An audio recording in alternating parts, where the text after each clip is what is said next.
forward on it.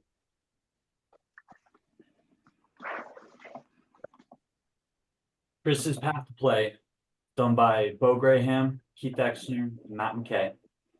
Our case study, Chris is a high school junior and plays football at Meridian High School.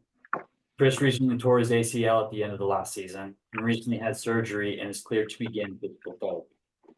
Chris is currently feeling depressed and scared, and this is his second ACL tear. He feels he has little energy or motivation to perform in high school with this weighing on him. Chris wants to play in his final year, but is hesitant to begin physical therapy. For some obstacles, some things that we saw from Chris was that he didn't really see the benefit or effectiveness with the difficulty in mind of recovery. He just didn't see the effectiveness and difficulty coming together equally, and it wasn't working out for him.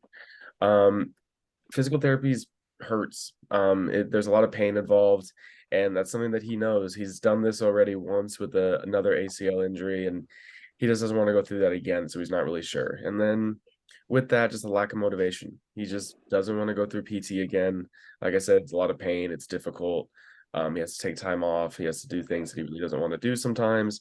And it's hard for anyone to want to do. So, and along with that, there's just a lack of trust in the physical therapist. He's gone to the same physical therapist before, and he tore that ACL again. So it wasn't fully up to strength as he believed it to be.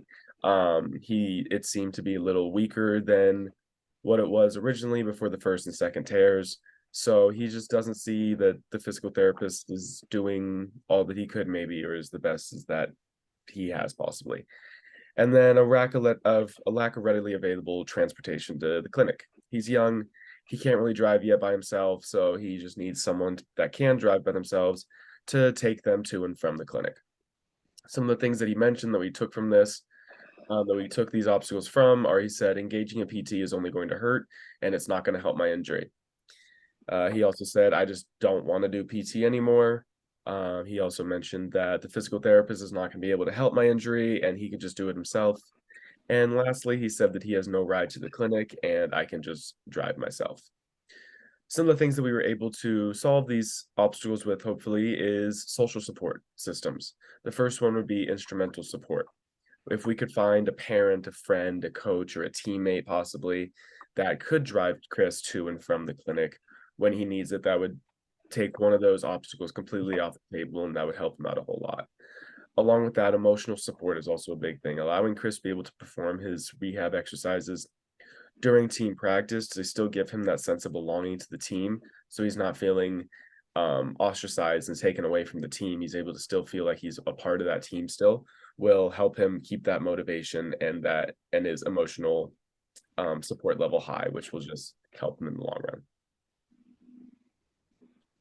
Theoretical guides that we chose to go with for this project were self-efficacy and theory of planned behavior.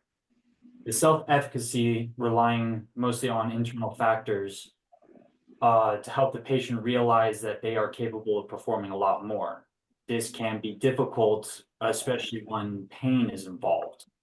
Considering that this is the second time Chris has torn his ACL, past experiences, he knows what he's going to have to endure and isn't exactly looking forward to wanting to do it.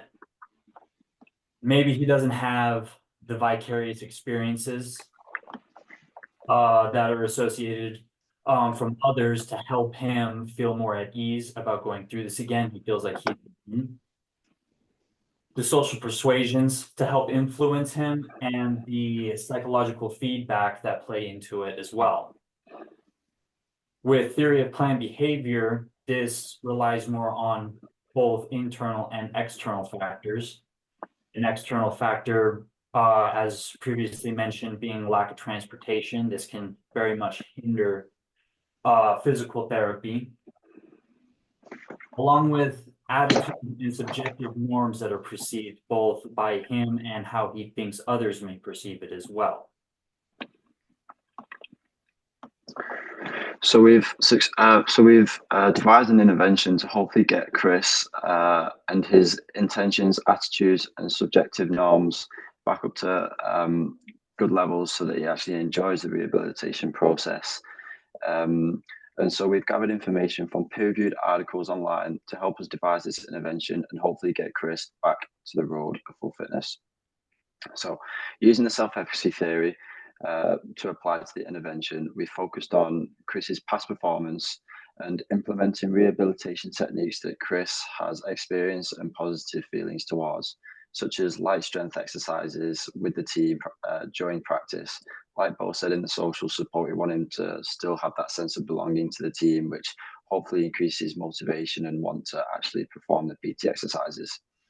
We want to focus on his vicarious experiences by showing Chris examples of previous athletes that have been through similar rehabilitation processes. This will hopefully get Chris's motivation back up to normal and feel like he isn't alone in the process. We want to focus on his social persuasion.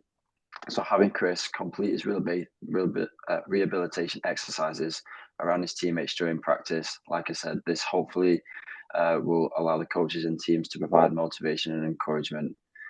And then finally, we want to focus on his physiological and emotional states. So allowing Chris to visualize what he wants to get out of rehab, which hopefully allows him to gain motivation and reach his goals of returning to play for his final year.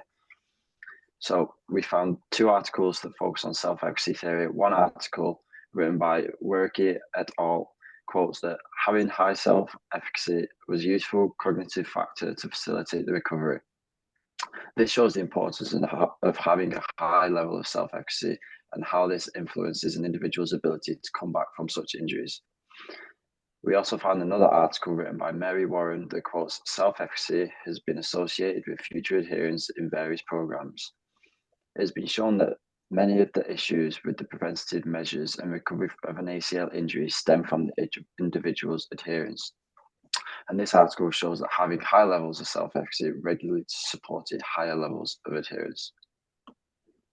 And then for the theory of planned behavior, as Keith mentioned, we wanted to focus on the attitudes, the subjective norms, and the perceived behavioral control. So for Chris's attitudes, we wanted to focus on SMART goals. These can be implemented to show obtainable goals and maintain a positive attitude toward the rehab process. An example of this would be stabilization testing each week. And this can help him just give him little smaller goals that he can focus on that will help him push and know that he's seeing progress and he's not just staying at the same place. And then for subjective norms, these are how the people around him are viewing the situation. And Chris's teammates really want him to begin rehab.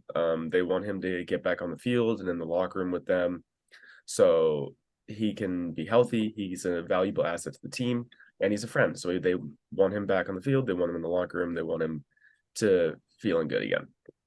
This motivation from his teammates can be used to get and also keep him motivated through PT. It can help him push. He'll know that he has people behind him that want him to succeed, want him to get healthy, and that can sometimes be just the little bit of motivation that you need to push through it, even on those times when it sucks. And along with that, like I mentioned before, his teammates can also be there to help drive him around to and from the clinic, wherever he needs to go to get better. And lastly, the perceived behavioral control, allowing Chris to have a say in the process, giving him some autonomy, allowing him to maybe pick some exercises, pick some things that maybe he feels he enjoys or he likes, and then maybe modifying them so they can help him in his recovery process. So he feels that he's more involved in that process and not just doing whatever he's told and have very little autonomy. We want to try to give him as much autonomy as possible to increase the positivity and likelihood of adherence to the rehab program. With this, we did find an article to back up the planned behavior theory. An article by Alfred Lee and several others. They talked about how the theory of planned behavior can be used to predict the adherence of a program for ACL rehabilitation. When discussing the theory of planned behavior, they wrote that findings revealed that autonomy support from physiotherapists rather than doctors was directly and indirectly related to autonomous motivation, social cognitive factors, and adherence of post-surgery rehabilitation. We found this project to be quite enlightening, and even though it was for a hypothetical case study, the reason we chose these theoretical guides is because these are the ones that appeal to us the most. And moving forward in the future after this class, these are probably the ones we will utilize more often when working with patients and athletes. Thank you.